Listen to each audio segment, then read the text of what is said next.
आपको एक डार्कनेस के अंदर एक ब्राइट लाइट दिखाना, क्योंकि हमारा एग्नी ये है, एग्नी विद द फेट इज कि हमने जिस तरह ऑब्जेक्टिव बना लिया होता है कि मेडिकल फील्ड ली और उसका एंड देख रहे होते हैं कि इसका एंड जो है वो डॉक्टर बनना है।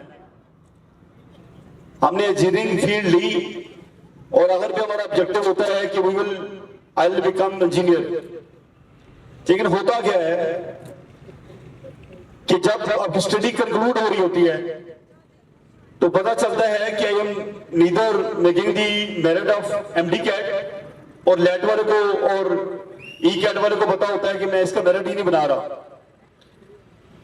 तो क्या होता है, जिसके बाद वी आर क्लूलेस, और खासकर ये जो हमारे एरियाज हैं, इन पर्टिकुलर सरगोदा डिवीजन, वो क्लूलेस होते हैं कि आगे क्या करना है when there are no opportunities. आपको एक चीज बता दूं कि हर एक जिस डायरेक्शन में आप जाएंगे तो उन्होंने एक बॉटम लाइन रखी होती है जब मेरिटिंग हो रही होती है, क्योंकि मेरिट इज एंडिंग अप और कंक्लूडिंग एट दिस, मतलब 60% पे कोई मेरिट शुरू हुआ है ऊपर से, तो नीचे आते आते उन्होंने एडवर्टाइज ये किया होगा लेट्स से कि डॉक्टर बनने के लिए भी कि 60% मार्क्स आर रिक्वायर्ड, या ई कैट के लिए कहा होगा जी 60% मार्क्स आर रिक्वायर्ड, लेकिन 60% वाला डॉक्टर नहीं बनता, 60% वाला इंजीनियर भी नहीं बनता। एक और मैं विस्टा आपको दिखाना चाह रहा हूं जिसके लिए मैं यहां पे खड़ा हूं, that is to get commission in the arm forces of Pakistan as a commission officer. कि आर्म फोर्सेस ऑफ पाकिस्तान के अंदर 99% नंबर लेने वाला गारंटी नहीं रखता सिलेक्शन की, लेकिन 60% नंबर लेने वाला अगर पर्सनैलिटी वाइज बेहतर है तो वो अपॉर्चुनिटी रखता है अफसर बनने की। और यू नो कि how big a shortcut it is after फैचिंग just 60% marks and your personality is better और गुड, तो you are able to become as good an officer of 17 grade as you are in the civil services। बहुत easy तरीका है, मुश्किल नहीं है इसको बनने के लिए। ऐसे सिंपल बात कर रहा हूं, 12 ग्रेड स्टडी की बात कर रहा हूं। After 12 grade study you have certificate of 12 grade study, क्या I am qualified with 12 grade study मैंने कर ली है। बेटियों के लिए भी इक्वली बात कर रहा हूं, बेटों के लिए भी इक्वली बात कर रहा हूं। 12 ग्रेड स्टडी के बाद साल में 2 दफा बेटों के लिए और साल में 1 दफा बेटियों के लिए एडवर्टाइज करती है arm forces of Pakistan, advertise करती है फॉर द स्क्रीनिंग। और व्हाट इज स्क्रीनिंग? स्क्रीनिंग है क्या चीज, और एडवर्टाइजमेंट में क्या चीज आती है? एडवर्टाइजमेंट में ये चीज आएगी कि आप 12 पढ़े हुए हैं, 12 ग्रेड आपकी क्वालिफिकेशन है, okay, now you prove with your abilities that you are qualification wise you are 60%।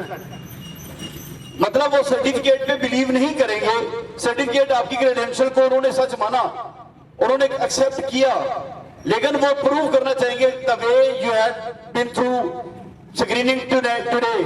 आपको एक स्क्रीनिंग से गुजारा गया, मुख्तलिफ टेस्टिंग से गुजारा गया।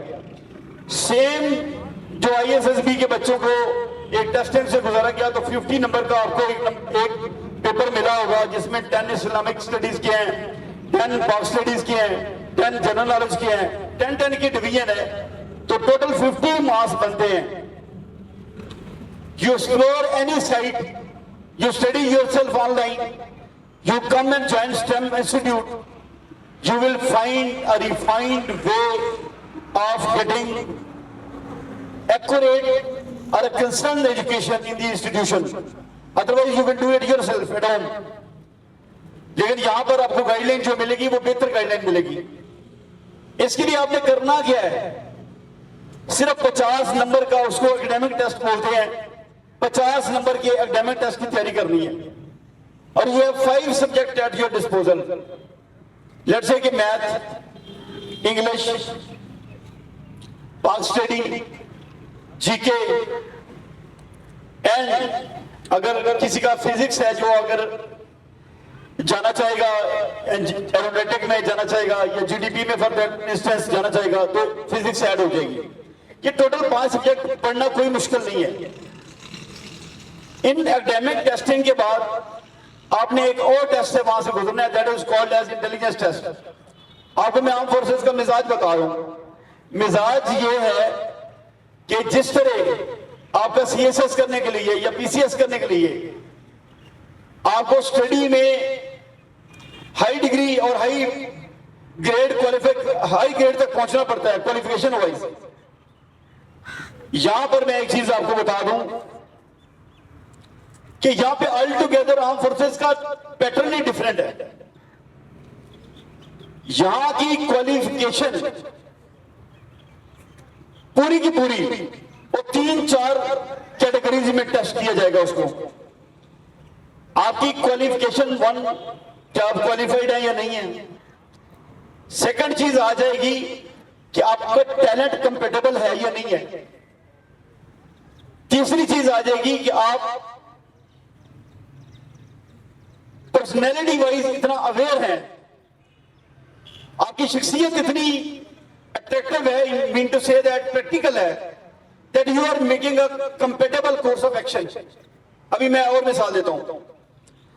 आप दूसरे कॉम्पिटिटिव एग्जाम में जाएंगे तो आपकी शख्सियत की वैल्यू जो है वो 10% है। हर पे आपको इंटरव्यू में टेस्ट किया जाता है कि what are you in personality wise. Otherwise 80-90% number आपने लेने हैं, तब आपने ग्राफ बनाना है। 18-19% नंबर लेने के बाद 10% इंटरव्यू तक पहुंचना है। लेकिन आर्म फोर्सेस के अंदर पढ़ाई की जो वैल्यू है, ये स्टूडेंट को अच्छा ये वर्ड लगता है, पढ़ाई की वैल्यू जो है वो गेज और अंदाज में की जाती है कि वो अंडर सबसर्विएंट एक क्लास रह जाती है कि आपकी ओवरऑल पर्सनैलिटी की, और पर्सनैलिटी की जो वैल्यू है वो 80% है इधर। यानी कि आर्म फोर्सेस ऑफ पाकिस्तान में आपकी शख्सियत अगर अच्छी है तो 80% वैल्यू यू गेट, और 20% वैल्यू रह जाएगी आपकी एग्जाम की। अभी मैं थोड़ा सा और सिंप्लीफाई करता हूं। 4 दिन के अंदर वो एक माशरा प्रोवाइड करते हैं, एक सोसाइटी प्रोवाइड करते हैं, the way we live in our society. Society किस चीज का नाम है? Where we bank on each other for our basic human needs. तो वो एक सोसाइटी पैदा करते हैं। अभी वो सोसाइटी क्या कर रही होती है, उसके अंदर आपको ग्रुपिंग में डाला जाता है, इंटरेक्ट करवाया जाता है अपने कॉमरेड्स के साथ, अपने कलीग्स के साथ, अपने ग्रुपमेट्स के साथ। आपको एक माशरती तौर पे एक साइलेंट ऑब्जर्वर बाहर से जज कर रहा होता है कि व्हाट इज योर पर्सनैलिटी। और अगर मैं कहूं कि उधर 3 मुख्तलिफ किस्म के आगे फिर डायरेक्शंस हो जाती हैं। One is the person who is known as group testing officer और GTO। He remain silent but he observes your body language. यहां पे आप बैठे हुए हैं, as I had been addressing my students, I can very much can read out your mind that what you are thinking at this moment. Everyone I can convince। आप बेशक एक writing में मैं एक पेपर दूंगा, पेपर के ऊपर आप चंद अल्फाज लिख के देंगे, I can conclude it that what kind of personality you are, which type of a person you are। I had been conducting test on only one paper। मैं लिखने के लिए किसी को दे देता था अपने इसी तरह के लंबे स्टूडेंट्स को, मतलब मिलिट्री कॉलेज झेलम में, इधर military college cadet college Sargodha में, तो नंबर ऑफ स्टूडेंट्स बहुत ज्यादा होते थे।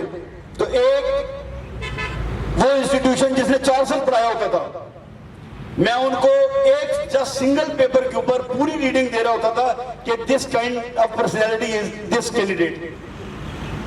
तो वहां का सिस्टम बहुत अच्छा है।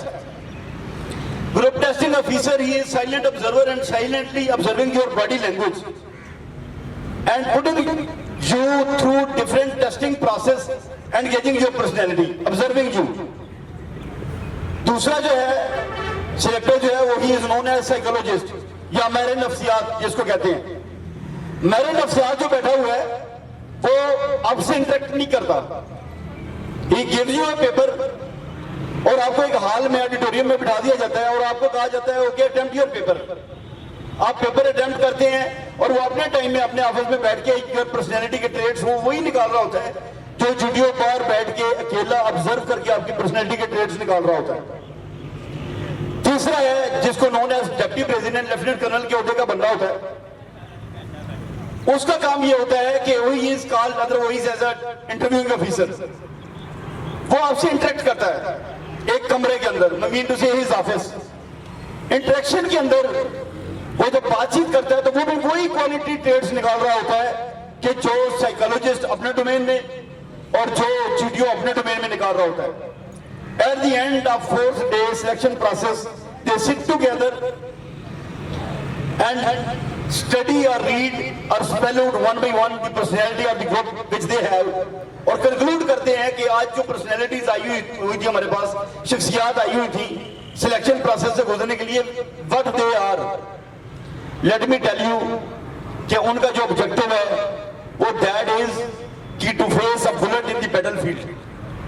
और बुलेट, मैं एक और आपको, ये ऐसा नहीं मैं कोई कंट्राडिक्ट कर रहा हूं किसी चीज को भी, I am not contradicting anything, but I am telling you कि अंग्रेजी आनी चाहिए, उनकी डिमांड है अंग्रेजी आनी चाहिए। इंटरनेशनली यू आर एक्सपोज्ड, क्योंकि आप इंटरनेशनली एक्सपोज हो रहे हैं, लेकिन वो अंग्रेजी आनी चाहिए जिसके अंदर आपके अंदर करेज मौजूद है, आप बुलेट फेस कर सकते हैं।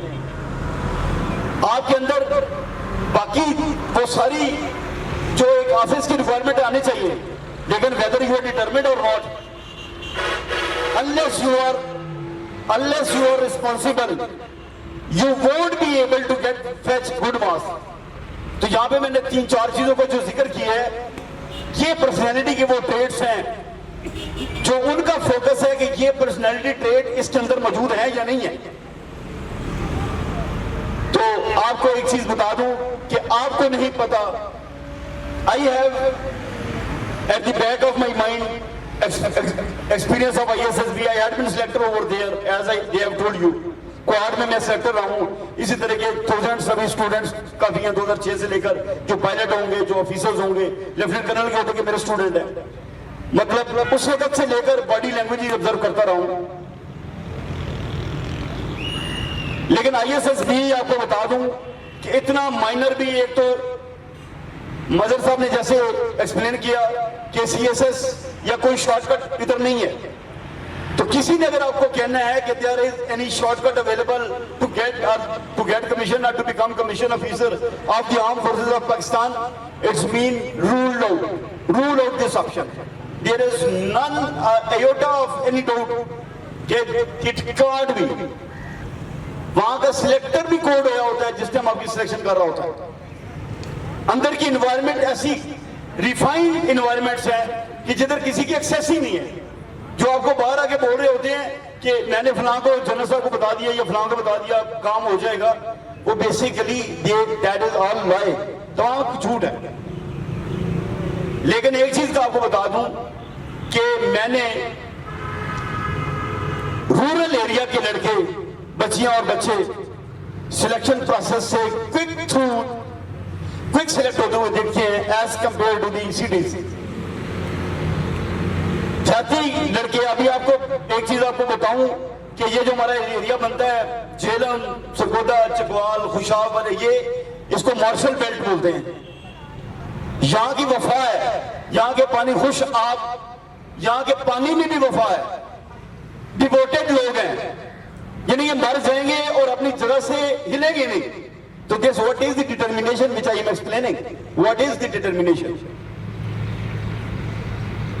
मैंने ऐसा भी आपको एक एग्जांपल दे रहा हूं कि मैंने अपनी सिलेक्शन प्रोसेस के अंदर जर्नैल का 4 स्टार वो भी जनरल, उनका बेटा, उनका भतीजा मेरे से नॉटिकमेंट हो रहा है, और एक PN का बेटा मेरे से सिलेक्ट हो रहा है, अपनी क्वालिटी ट्रेड को मद्देनजर रखते हुए। ये एक ब्रॉडर लाइन मैंने आपको दी है कि ये एक ब्रॉडर लाइन है जो आर्म फोर्सेस के अंदर कमीशन लेने के लिए। जो बेटियां जिन्होंने मेडिकल नहीं रखी हुई, जिन्होंने इंजीनियरिंग वगैरह या कंप्यूटर इंजीनियरिंग वगैरह रखी हुई है, उनके लिए एयरफोर्स के अंदर कमीशन है, यानी कि एज ब्रैकेट 16.5 ईयर से लेकर 21.5 ईयर के दरमियान। लेकिन आर्मी के अंदर कमीशन नहीं है बेटियों के लिए। 12 ग्रेड स्टडी की बात कर रहा हूं। बेटियों ने अगर ऑनर किया हुआ है, BS ऑनर किसी सब्जेक्ट में भी किया हुआ है, तो LCC लेडी कैडेट कोर्सेज, उसकी अपर एज लिमिट जो है 28 ईयर है। 28 ईयर के अंदर आप अप्लाई कर सकते हैं, प्रोवाइडेड अनमैरिड। तो आप उसके लिए अप्लाई कर सकते हैं LCC के कोर्सेज के लिए। जीडीपी के लिए लिमिटेड स्लॉट्स हैं। जीडीपी के लिए बेटियां 12th ग्रेड स्टडी के बाद कर सकती हैं, लेकिन जीडीपी को वो कन्वर्ट कर देते हैं किसी और में, लेकिन आपकी इंजीनियरिंग होनी चाहिए। बेटों के लिए ये है कि हर साल 2 कोर्सेज, एक ईवन एक और जाता है। आर्म फोर्सेज ऑफ पाकिस्तान के लिए पीएमए लॉन्ग कोर्स के नाम से पहचाने जाते हैं। तो एक फर्स्ट हाफ में है, एक सेकंड हाफ में है। हर साल अप्रैल में और अक्टूबर में पासिंग आउट्स होती हैं। तो एक पासिंग आउट होती है तो दूसरे की रजिस्ट्रेशन के लिए एडवर्टाइज हो जाता है कोर्स। आप ऑनलाइन सर्च करेंगे पीएमए का तो आपको मिल जाएगा। इस तरह बेटियां जो है एलसीसी का सर्च करना चाहें तो हर साल एक दफा एलसीसी के लिए एडवर्टाइज करते हैं आर्म फोर्सेस वाले, तो वो आपको मिल जाएगा। एलसीसी सिर्फ लिखेंगे कि एलसीसी 25 सिलेक्शन प्रोसेस या एडवर्टाइजमेंट, तो वो आपको मिल जाएगा। बाकी ब्रांच लाइन कमीशन बेटों के लिए भी, ब्रांच लाइन कमीशन आपने लैड किए हुए, जिस तरह लॉ हो गया या बाकी भी और कुछ नहीं किए हुए हैं, तो आप लॉन्ग कोर्सेज के अलावा शॉर्ट सर्विस कमीशन के लिए आप ऑनर के बाद अप्लाई कर सकते हैं। और आपकी भी एज ब्रैकेट जो होगी वो 28 ईयर होगी। तो ये दिस वर्क आप उसको देख सकते हैं, इसके ऊपर नेट के ऊपर भी देख सकते हैं। यहाँ पे तैयारी के लिए कोर्सेज चलाए जाएंगे स्टेम के अंदर। जिन्होंने स्टेम को ज्वाइन करना है वो मे ज्वाइन कॉन्फिडेंटली और they are going to look after you. तो this work it is the broader bracket which I have explained. और लेटर ऑन जिसने अप्लाई करना है आप उस टाइम से तमाम किस्म की इंफॉर्मेशन मिलती जाएगी। Thank you very much. Question answer यहाँ पे नहीं है, अदरवाइज मैं क्वेश्चन लेता, लेकिन बाद में जिन्होंने इंस्टीट्यूशन में आना है तो इंशाल्लाह I will be responding to their question, your question. Thank you.